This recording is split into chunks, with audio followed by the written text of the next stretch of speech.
guys, it's Mikkel here. Welcome back to my channel. I have been bored at home and finally bit the bullet, pulled the trigger, whatever you want to call it, and purchased a MasterClass subscription. If you don't know what MasterClass is, it is a platform where professionals in multiple areas of life pretty much sit down and give you a handful of lessons on how they do what they do. And the reason I bought it was because there are a slew of chefs who have, I think they're like 13 chefs who each have like 10 to 12 episodes, lessons. Gordon Ramsay has like 2 different sections of like 12 lessons.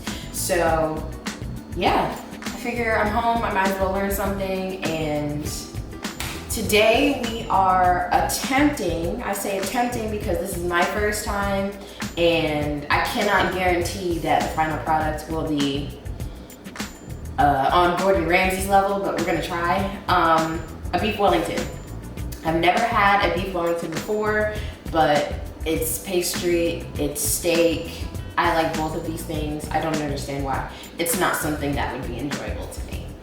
But it is pretty much just I'll say this is like 6-7 inches of beef tenderloin, which is what restaurants usually cut to make filet mignons. And it's wrapped in this mushroom paste, which is wrapped in prosciutto, which is wrapped in a puff pastry and baked. And I'm going to attempt that today.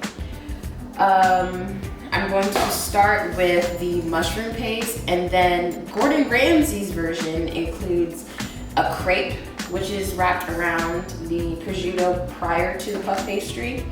So I'm gonna do it his way because he said in the video he sold his 1 millionth beef Wellington. So I have to assume it's pretty good.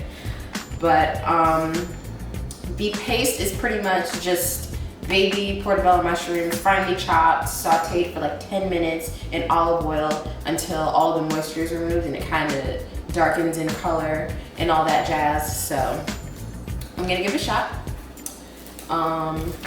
Yeah, we'll see how this goes. I'm completely unaware of my beef Wellington skill and capability, but I have faith. I hope you guys have faith too. And while you're at it, hit that like button, hit that subscribe button, and turn your post notifications on. It's what I hear the girls say all the time, and I've never said it before, so I'm gonna say it and see if it makes a difference.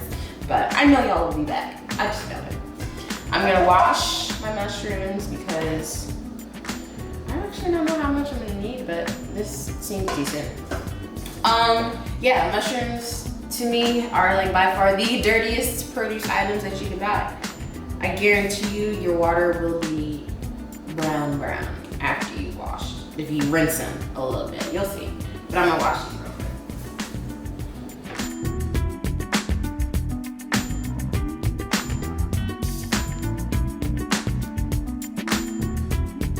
quick. So if you caught it earlier before, I sharpened my knife just because I want this to be as smooth of a cutting process as possible. Gordon Ramsay also has a knife skill lesson that I probably should take because my knife skills are #trash bag. But yeah, I'm just gonna chop these up finely. There's no real rhythm to it.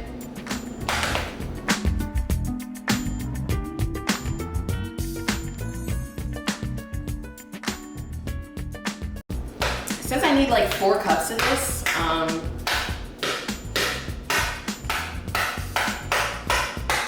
feel like this is a good 2 right here.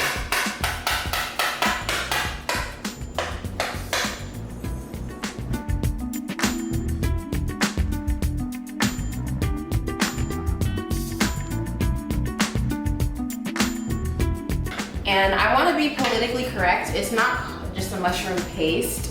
It is a duel, D-U-X-E-L-L-E, a mushroom duel. This is why I need to go to culinary school. I don't know what the heck this man is talking about.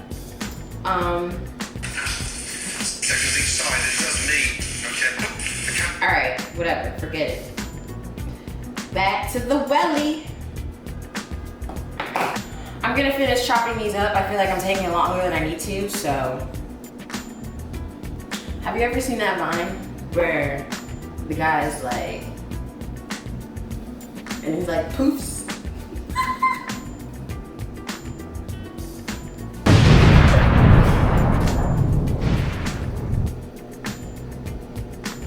So we've chopped up all of our mushrooms, and now we're going to saute them on like a medium-high heat. Just gonna let that heat up. I was gonna use a smaller skillet, but I'll use the wok since we've got a lot of mushroom.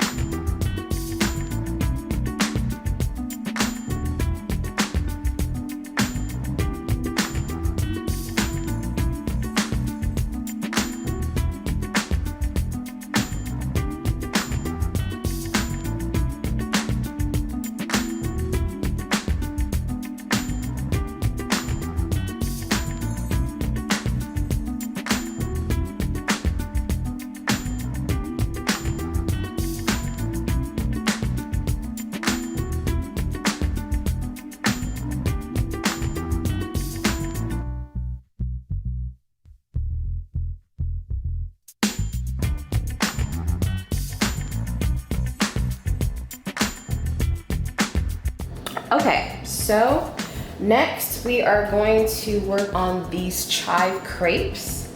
Like I said, these crepes are gonna go between the prosciutto and the puff pastry. So, it says we will need 2 eggs.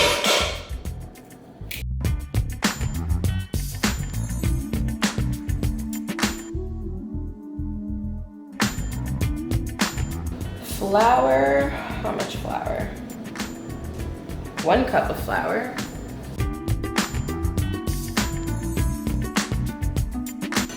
1 cup of milk.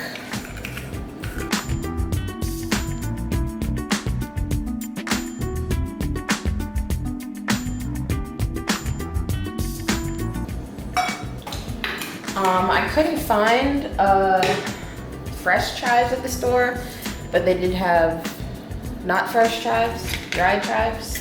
So, just 1 teaspoon. I'm gonna eyeball it.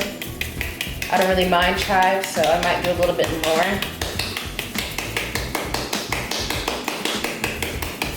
I wish these like holes were a little, it looks like I'm pouring a lot in there, but not, but because of the holes. A teaspoon of thyme.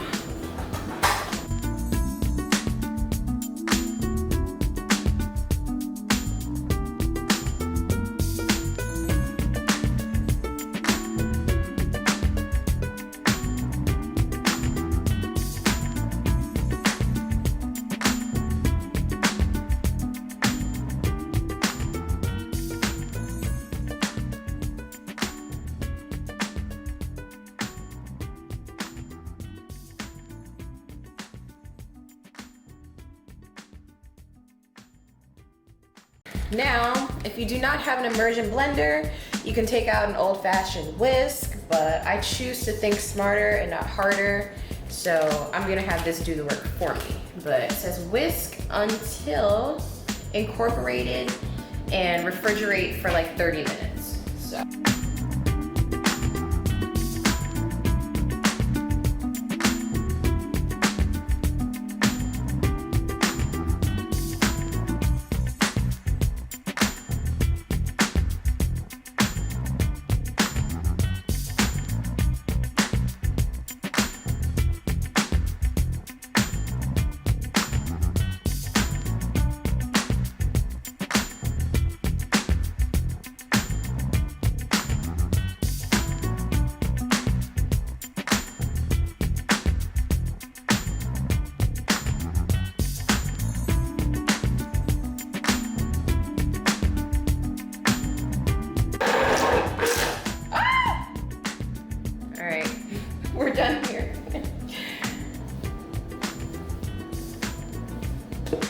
fridge we go for 30 minutes.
All right, so now on to the fun part.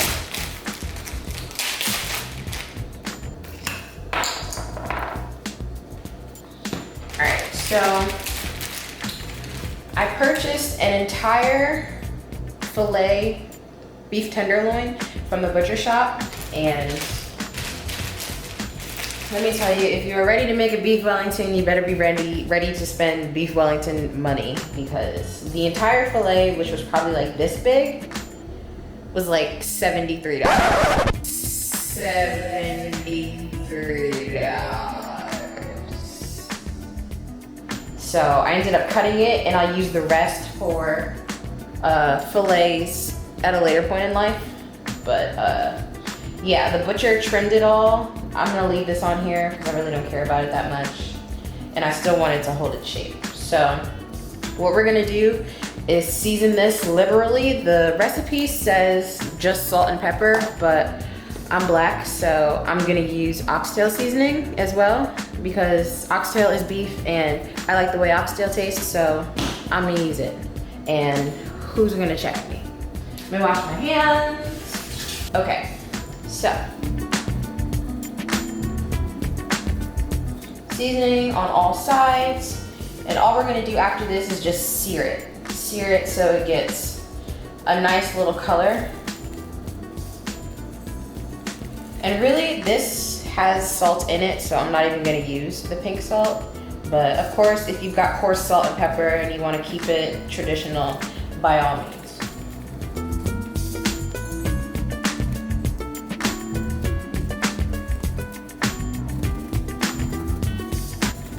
All right, and I think in the video he kind of like rolled it. Yeah, rolling it and shape the beef into a cylinder, so. And I'm kind of like massaging the seasoning into the beef as well.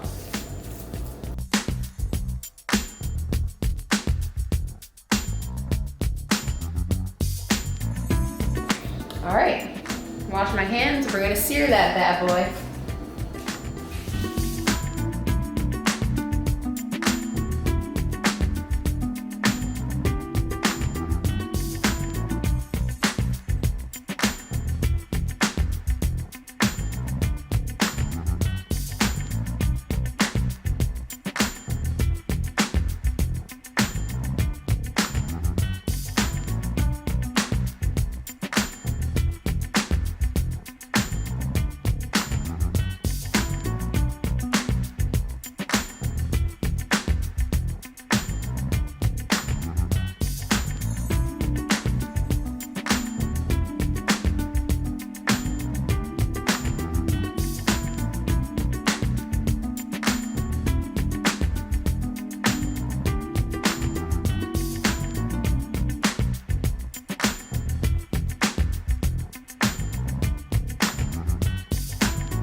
Aw, man. All right, you see, I'm not even gonna front. It needs to be a little bit more done because I like my steak medium, and this is giving medium rare. I don't even know if I could like put this back in the oven. I'm going to, but we'll see how it comes out. This was a nice effort. Look at that, it looks nice. All right, back into the oven.